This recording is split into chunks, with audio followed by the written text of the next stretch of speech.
Hello and welcome to week 2 of Fortnight Fright. I may look a little bit of a mess right now. I just washed my hair and it is drying, so that's why I have these clips in. But welcome to a new vlog. It's week 2 of Fortnight Frights, and if you saw last week's vlog, I like hit a wall at one point and was starting to feel really slumpy and didn't get as much reading as I wanted done, which puts me in a position this week to like pick up my pace because I have a lot of books that I want to read. So here's where I am. I did finish a book today though, this morning. I finished Revenge by Yoko Ogawa. The horror in here is very, very subtle, very haunting, and subtly creepy, you know what I mean? And I loved the way the stories were all interconnected. The writing in here was what I loved the most. I love her writing. That's 4 books, or 5 books, right? Because I keep forgetting the graphic novel. I don't have a physical copy of it that I read last week. 5 books down for the readathon, and then these are all the books that I want to read this week. So let's start with the 2 books that I'm in the middle of. We've got Cemetery Boys by Aiden Thomas. I am on page 204. That's about 60% in, and I was hoping to finish this today. I don't know. It's like 3 o'clock right now on Sunday. I don't know if I'm going to finish it.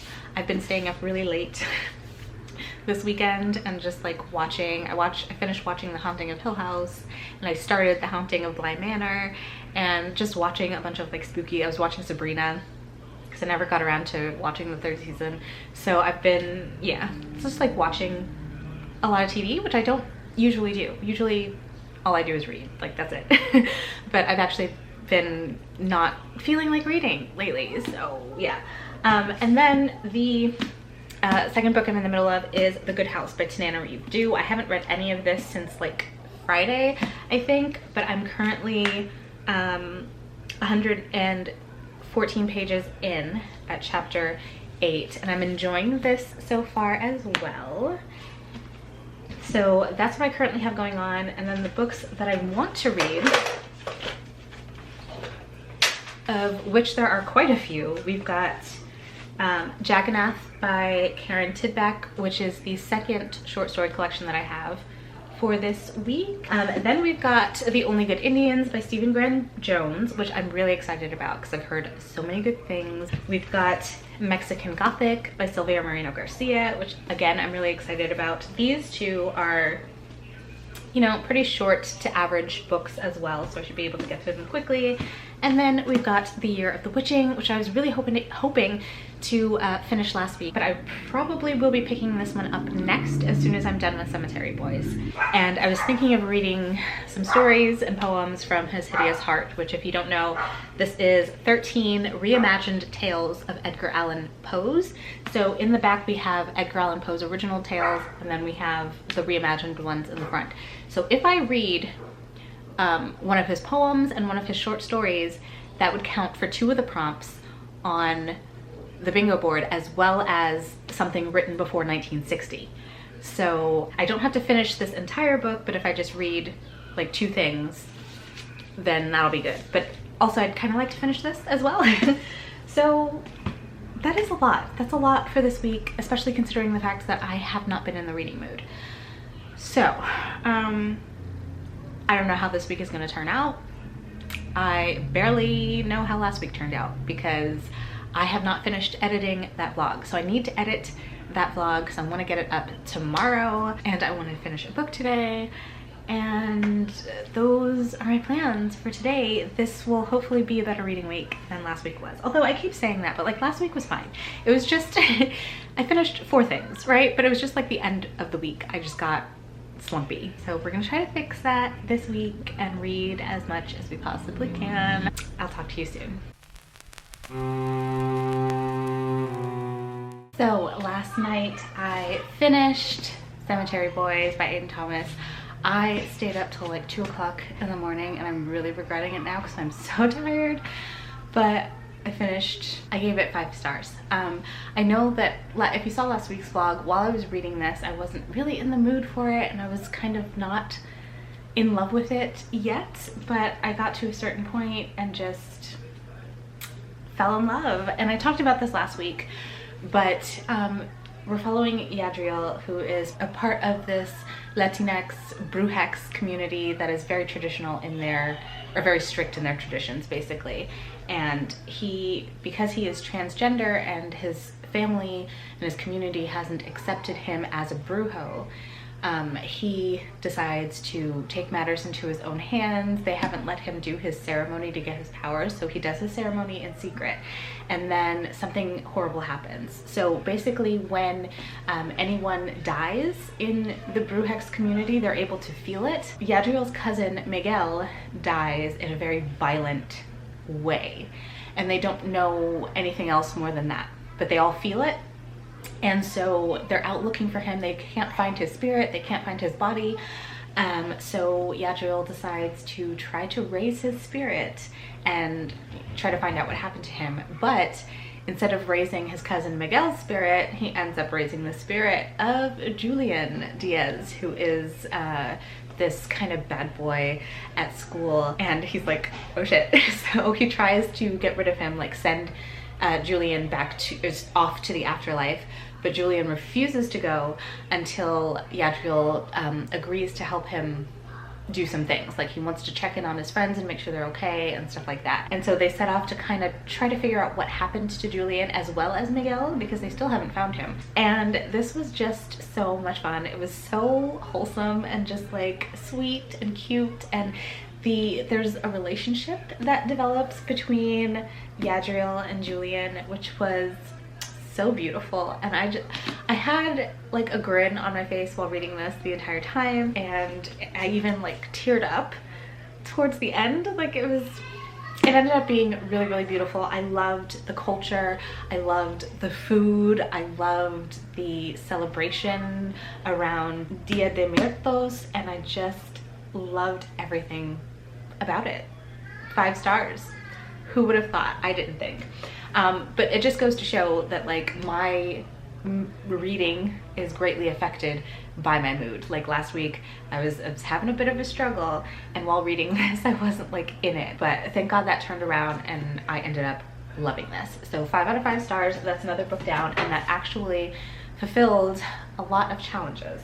These are the challenges that I have completed, if you can see that. So we are well on our way to completing the entire bingo board. I think that I can do it, guys. I think that I can. This morning I picked up The Year of the Witching by Alexis Henderson, and I am on page 43. So I don't have a lot of thoughts yet, but I do like the writing and I like the setting. We're following our main character Emmanuel, who lives in this very puritanical society where there's this man called the Prophet who kind of leads them and makes all the rules, and they're very religious and strict, and yeah. And Emmanuel, her entire existence is basically seen as blasphemy, and a lot of people scorn her and like shun her because her mother had an affair with a person who was outside of the community, as well as a person not of their race. So Emmanuel is mixed, and because of her darker skin as well as what her mother did, she's shunned by everyone in the community. And things have not quite gotten started yet, but where I left off, things are the story's starting to get going. So I'm excited to see where this goes. I will let you know. It is only, this looks like a pretty thick book, but it's only 300 and some pages. Yeah, it's like only 360 pages. So could probably finish this today, which I would like to do. I am still listening to the audiobook for The Good House. I haven't made any more progress in that yet, but I'll pick it up at some point. I need to do some chores and stuff around the house, so I'll probably pop in the audiobook then. I need to, oh my goodness, I just remembered that I completely edited the vlog from last week, but I haven't uploaded it yet. I probably should watch through one more time to make sure everything's good and then post that at some point today. So I probably need to do that first because I totally forgot about it. But that's it for this update. I will see you in a little bit.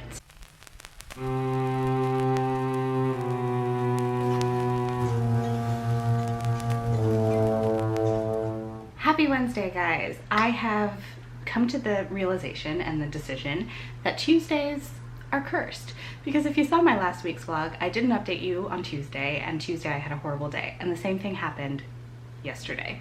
Didn't update you, horrible day, Tuesdays are cursed. But I did finish a book. Before we talk about it, I went to the dollar store the other night. I went to their book section because anytime a store has a book section, I have to check it out. That's just who I am as a person. And I did pick up a book. I picked up these adorable little skulls, these little ceramic skulls. I got one black one and one white one. I just think they're so cute. And I mean, they were $1. So, and honestly, I will probably display these on my shelf all year round because I love them. And then the book that I picked up was The Wanderers, and this is by Meg Howry. So this looks like it is a literary sci-fi. It says, in 4 years, aerospace giant Prime Space will put the first humans on Mars. Helen Kane, Yoshihiro Tanaka, and Sergei Kuznetsov must prove they're the crew for the historic voyage by first spending 17 months in the most realistic simulation ever created. And that's all I read of the synopsis, and that was all I needed. I mean, it's $1, it's a hardcover, and it's a sci-fi, but it does seem like it's going to be more literary in style. I think it's a lot about the people that they're potentially leaving behind, and I'm excited to get to this. I don't think I've heard of this, but it seems familiar at the same time, so maybe I did and I just don't remember. But I picked it up because why not? So that's my little haul. And then last night I did finish Fear of the Witching by Alexis Henderson, which, if you will recall, was the book that I was the most excited for because I just was. I don't know. My expectations were very high. My expectations were not met. So this is an adult horror novel. And while it did deal with some heavier themes, I don't necessarily think that they were adult in as far as the themes go. But this is marketed and sold as an adult novel, $26. And it was very YA. It felt YA in its writing style. We're following 16-year-old protagonists, or a 16-year-old protagonist. And not that there's anything wrong with that. You guys know I love YA. In fact, I think that I read more YA than I do adult. But when I'm sold a specific product in a specific way, I expect to get that specific product. Do you know what I mean? Maybe it's just me, like maybe I'm being completely ridiculous. I don't know, but this is how I feel. I'm just a little bit mad at it right now. I don't really know what more to say about it because it just feels like I kept waiting for the story to happen. But she gets led into the dark wood, or the dark forest, where witches are known to roam. And like no one's supposed to ever go in the dark wood because it's dangerous. She goes in, she encounters these witches, and they hand her this book. And it turns out to be her mother's journal, her mother who spent some time in the woods. And from that moment on, she just feels this incredible pull to the forest. And then it doesn't mention this in the synopsis, but these horrible plagues start happening in the land of Bethel, affecting everyone there. And she believes, because of what she's learned, that she's able to stop it. So she tries to go on this journey to figure out how to save everyone in Bethel, but then she starts uncovering truths, nasty truths and lies that the church has perpetuated. The fact that this man, the prophet who is supposed to be the most holy, is the most grievous of sinners of all. He has done horrible things. I thought that this was gonna be like a empowering, taking down the patriarchy type story, and it didn't quite meet my expectations. It wasn't quite that. It was just, I don't know. It didn't go in the direction that I thought it was gonna go in, and then while I was reading, it just didn't go in the direction I wanted it to go in. And I mean, it's a good book. It's a good book. I gave it 3 stars, okay, overall. So it's a good book. It's fine. I like the writing. I like Alexis Henderson's writing, and I will definitely read more from this author in the future, whatever she comes out with next. But this didn't quite work out for me. I just wanted it to be a little different. I wanted it to be a little darker. I still think we could have dove deeper into a lot of the themes that came up in here. I just felt like we kind of brushed through things too fast, and we were too easy to forgive people for things that they did. This morning picked up Mexican Gothic by Silvia Moreno Garcia, and already I'm loving this. I'm only 20 pages in, but I love the main character, Noemi. So basically the premise of this is that Noemi is like this socialite, and she's at this party when she gets a call from her father to come home right away. And her father shows her a letter from her cousin Catalina. Catalina is actually my niece's name. I love that name. She sees this disturbing letter from her, who is newly married to an Englishman. She's talking about the house being sick with rot and it stinks of decay. He's trying to poison me, she's saying about her husband, and like there's these restless dead, these ghosts, and then just like weird ramblings and stuff about things going on in the house. So Noemi's father is concerned. Catalina's parents are actually gone, so you know the only people she has to look out for her are Noemi and Noemi's father, her uncle. So Noemi's father is really concerned about this, and he's like, maybe she needs some help, like we need to look into getting her a psychiatrist. And he was writing back and forth with the husband, but the husband's like, you need to back off. So because Catalina is asking for Noemi, he's like, Noemi, you need to go and check her out, see what's going on, assess the situation, and then see what you can do to convince her new husband to let her, you know, seek help, because now they're thinking something's wrong with her. So I only read, like I said, I'm only 20 pages in, but I've gotten to the point where she is arriving at the house now. It's creepy. It's this huge, like, crumbling Victorian home in the Mexican countryside, and it's just, the atmosphere is there already, and I love the writing, and I'm super excited about this, and I think that I might just end up finishing today. It's a pretty short book, and it's really easy to read. It reads really fast, so yeah, I'm excited to get to this one. Hopefully it doesn't let me down, because now I have high hopes. So that is what I'm reading for today. I did make some more progress in The Good House. Let me get the book. Oh, okay. I did make some more progress in The Good House. So I am now up to page, oh no, wait, I'm further along than that. I was listening to the audiobook last night. I think I got a little bit, that scared me. Oh my God. I was, okay, just picking up this book scares me, because at first I was like, oh, this isn't scary, but it was a kind of a slow start, but now reading more into it, it is freaking me out, guys. Like, I was listening to this at night and I was like, I need to keep a light on or something. Yeah, it's gotten really good and I'm really enjoying it. On page 279, which is chapter 23. It took a while to get into the story, like I said, but now that I'm in it, and I'm scared. I'm scared. We're also getting flashbacks to her son, Angela's son, Corey, before he died, like that summer that he spent there, and things that he was doing, things that he was happening, things that he was discovering. We also get some points of view from Marie Toussaint, who is Angela's grandmother. And it seems that maybe Grandma Marie unleashed something in the house, some kind of spirit or demon that is now affecting everyone who goes there. We've had terrible things happen in the town so far. 2 people have died. It seems like the house is starting to infect more people. So yeah, really enjoying this so far. It's Thursday. We're getting closer and closer to Halloween. I'm excited, but also I have a lot of things to read before the end of this readathon. Let's talk about where I am. Mexican Gothic. I am at chapter 14, which is page 148. So I'm a good, like 50% almost of the way through Mexican Gothic. I'm loving this still. After Noemi got to the house, she, you know, saw her cousin, and her cousin was like, I just have tuberculosis and I don't know what I wrote to you. I was out of my mind. And Noemi's just like, okay. But then Catalina starts saying strange things. She starts saying like, there's ghosts, they're in the walls and you need to go to the cemetery. There's a cemetery behind the house, which, like, everything about this is perfect. It's like the perfect gothic, spooky, haunted house.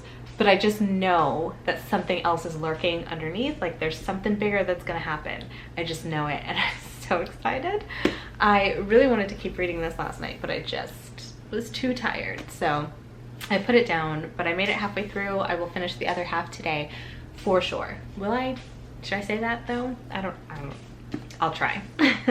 I did also read the first story in Jackanath. You remember this? Yeah, I was supposed to read this as well this week. I haven't even picked it up this week. So I read the first story, which was extremely weird. Like, it was about a man who fell in love with an airship and a woman who fell in love with a rocket. Was it a rocket? No, a steam engine. A woman who fell in love with a steam engine and had a baby. Had a steam engine baby with the... It was weird. And then we have The Good House. So I read, I'm that far into it now. You can see, only got a little bit left. So that's where I am with my books. Today's goal is definitely finish both of those books. I want to finish The Good House as well as Mexican Gothic. And then I just filmed my November TBR, so I've got all of my November books up here already. But this will be the next book that I get into.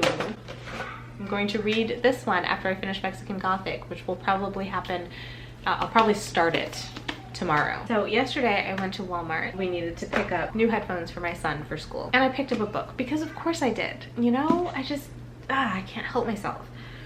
I picked up The Lost Book of the White by Cassandra Clare and Wesley Chu. This is the second book in the Eldest Curses series, which follows Magnus and Alec, who are two of my faves from the Shadowhunter world. And I completely forgot about this, you guys. Like, I was anticipating this book. I read the first book and this came out. Did it come out in September?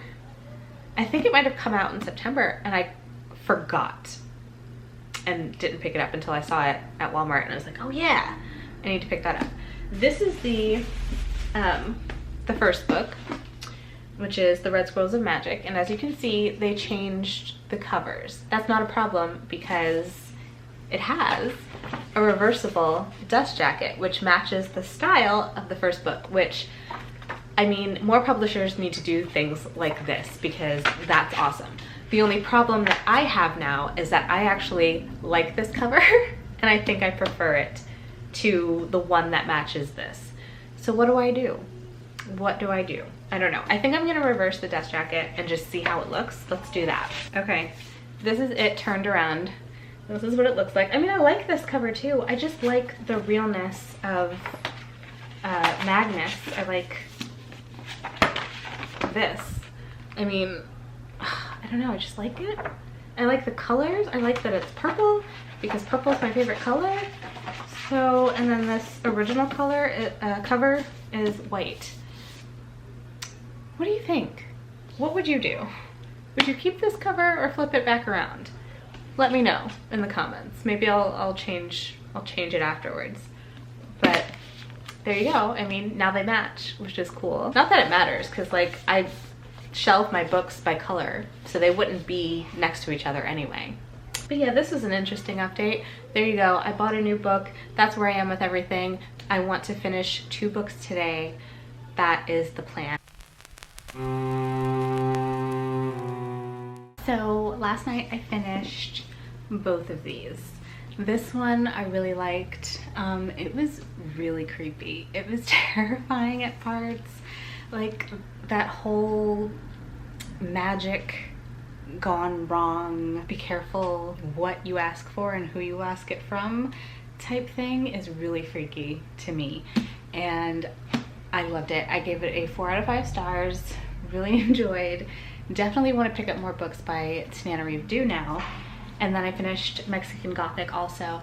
And I told you that this was like, it had this really classic haunted house type feel. This really classic Gothic writing style. And I really enjoyed it. I love the writing in here. I love the atmosphere.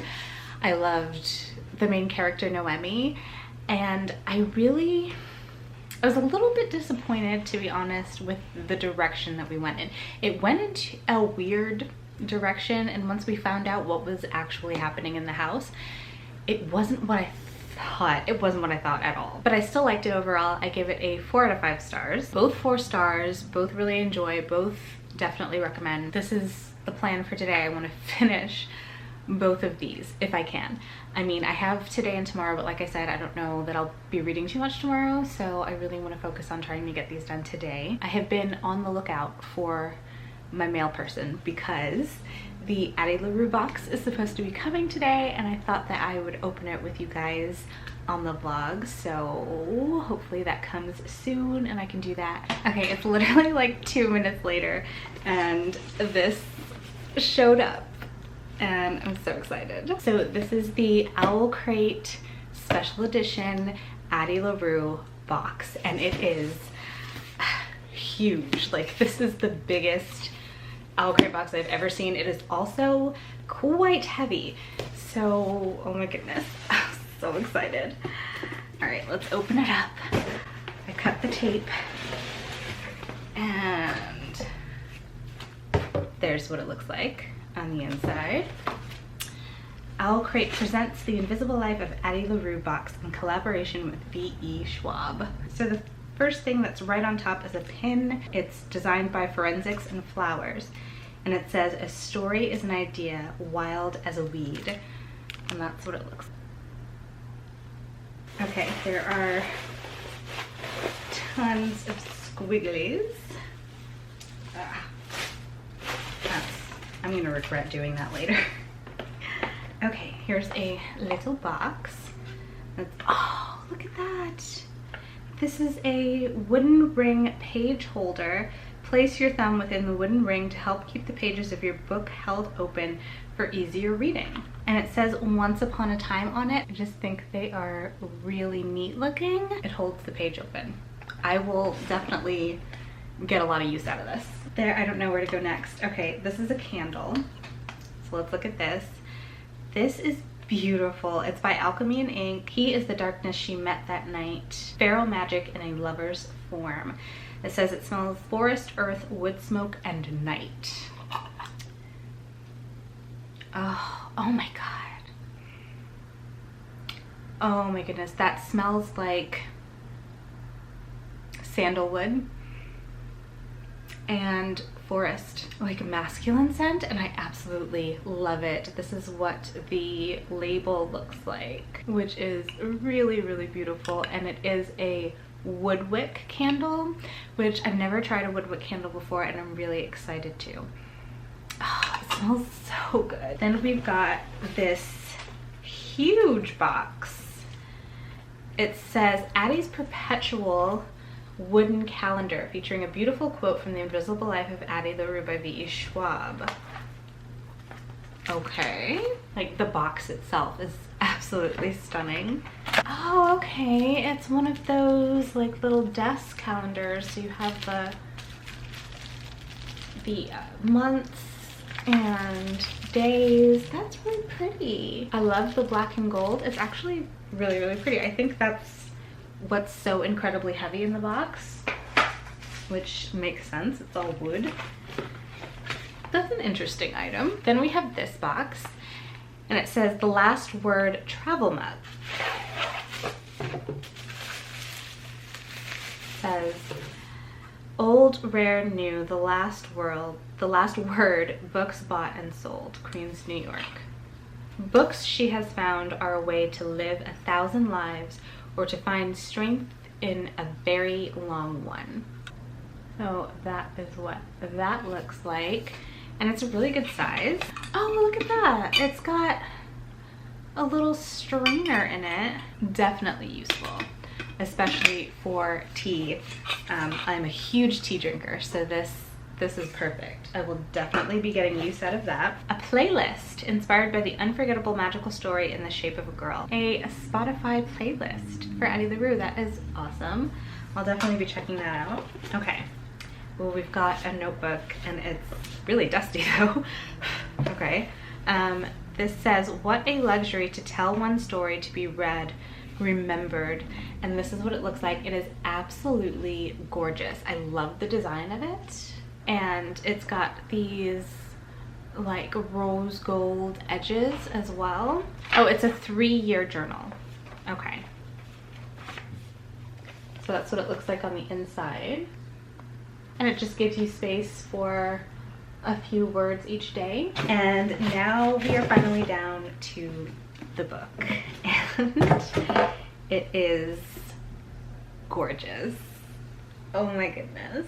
Here it is. Let me take it out of the plastic real quick. So this is what it looks like. The spine, and this is the back. It says, never pray to the gods that answer after dark. Okay, and then these are the end papers. Absolutely beautiful. It's got this beautiful signed tip-in page, and the oh no. Oh, look at that. So that happened. That's really unfortunate. The end papers in the back were kind of stuck together, and I tried to pull them apart, and now it looks like this.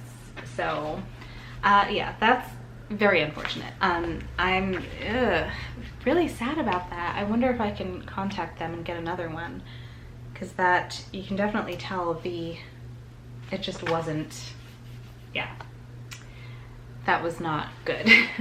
So that's a little bit disappointing, but the box overall I really enjoy. I think this book is beautiful. I cannot wait to light this candle because it smells so delicious.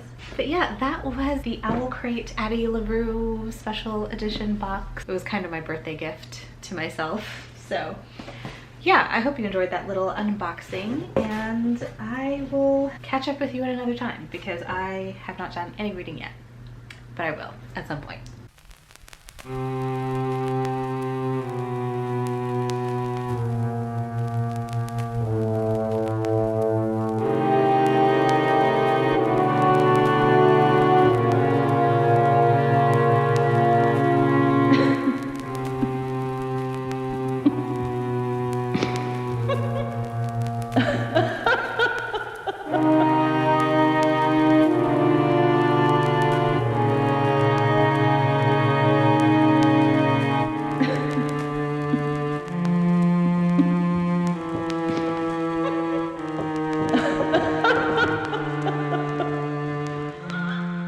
Hey guys, it's Sunday. Fortnight Frights is over and it's time to wrap up the vlog. So I did not talk to you yesterday, which was Halloween, I don't think, but I did take some footage from yesterday, which you may have seen. I had a great Halloween. I hope you guys did too. We carved a pumpkin and we went on a really lovely hike, and then the kids got dressed up in their costumes and we had like a Halloween scavenger hunt in the dark. It was really fun, and then of course we watched Hocus Pocus and The Nightmare Before Christmas. So all in all, we had a really good day. So the last time I spoke to you, which was on Friday, I was trying to finish this before the end of the readathon. I did finish this on Friday night. I read it in one day. So I ended up giving this a 3 out of 5 stars. I did enjoy it. I have learned a lot over this readathon these past 2 weeks, what I really like in horror. I have only been reading horror since last year, I think. I haven't read much of it, to be honest, and so I'm still learning what I like, what works for me. But I really thought that this was creepy. It was intense, like really intense. This was incredibly well written, and I think that almost everything the author did with the story was very purposeful and thoughtful and intentional. I appreciated the like peek into the culture. I really appreciated the social commentary and like the implications of breaking from tradition and things like that. This was a good book. It really was. It just wasn't quite to my taste. But that being said, 3 stars, not a bad rating. I really enjoyed it, and I definitely want to read more from this author. I know that Stephen Graham Jones has a book that just came out, Night of the Mannequins, I think it's called, which is a horror novella, and I think that will work a lot better for me because of the shorter form. So that's my results with this one. And then I did finish Jagannath, and this was at I don't know, like midnight on Sunday, but I'm still gonna count it because I read the majority of it on Halloween. So this is the weirdest short story collection that I've ever read. Overall, I gave it a 3 out of 5 stars. My favorite stories in here, I have 2. The best story in the book, in my opinion, is Rebecca. And the setting of this, it's only 8 pages, but the setting of this is like Christ came back, right? And now there's like no psychologists and doctors and things like that because he takes care of everything. And Rebecca, actually the character's point of view that we're following is Rebecca's friend, but Rebecca herself was tortured for 3 days by her husband before the Lord came in and like took him away. And she's like, she has all these questions in her mind, like, why did he wait 3 days? Why did he let me suffer like that? And she is repeatedly trying to take her life, but the Lord will not let her. It's one of the most fascinating concepts, one of the most fascinating stories that I've ever read. Only 8 pages long, but that was a 5-star story for me. And I think that a lot of the stories in here conceptually, brilliant. Execution wise, not so much, but most of that was because of the short form. These stories were very, very short. So that doesn't always work for me. And then the second story that I really enjoyed was Who is Arvid Pecan? And I don't even know how to describe that story, but it's about a phone operator, and he gets kind of taken over by other voices. Like, people make calls and ask to talk to people in hell, and he's like, I don't think I can do that. But then all of a sudden another voice comes out of his mouth and he's conversing with that person. It was, like I said, conceptually amazing. The execution was really good as well. I love the ending. So those 2 stories really stood out to me. Everything else was just kind of way too weird for me. So 3 out of 5 stars for that one. So let's go over everything that I read in the past 2 weeks and talk about them. In the month of October in general, I finished a total of 21 books. That definitely is the most books that I have ever read in a month. I don't know how it happened, but October is my favorite month and I tend to like seek out all the creepiness I can. So maybe that's why. But yeah, so if you haven't seen my mid-month wrap-up, I talk about the first 10 books that I read there, and then I'm gonna go over the 11 books that I read during the readathon. So the first book that I picked up was The Ballad of Black Tom by Victor LaValle, which I gave a 5 out of 5 stars. Incredible atmosphere, incredible story, incredible writing. And then the second book I read was The Night Gardener by Jonathan Auxier, which I also gave a 5 out of 5 stars. This is a middle grade story and it was beautiful and spooky. Then I read Catherine House by Elizabeth Thomas, which I gave a 4 out of 5 stars. Dark academia, incredible atmosphere, really loved it. Then I read Revenge by Yoko Ogawa, which was my other short story collection that I read during this readathon, and I gave it a 3 out of 5 stars. Then I read Cemetery Boys by Aiden Thomas, which was just such a beautiful story. Queer, Latinx, Day of the Dead celebration, ghosts. It was perfect, 5 out of 5 stars. Then I read The Year of the Witching by Alexis Henderson, which I gave a 3 out of 5 stars. And then I read The Good House by Tiana Reeve, which I gave a 4 out of 5 stars. And then we've got Mexican Gothic, which I gave a 4 out of 5 stars. And then of course the last 2 that I just talked about, 3 stars, 3 stars. So the book that was the scariest that I read these past 2 weeks was definitely The Good House. This terrified me. Book that had the best atmosphere was definitely Catherine House. This book is like nothing but atmosphere. It was perfect.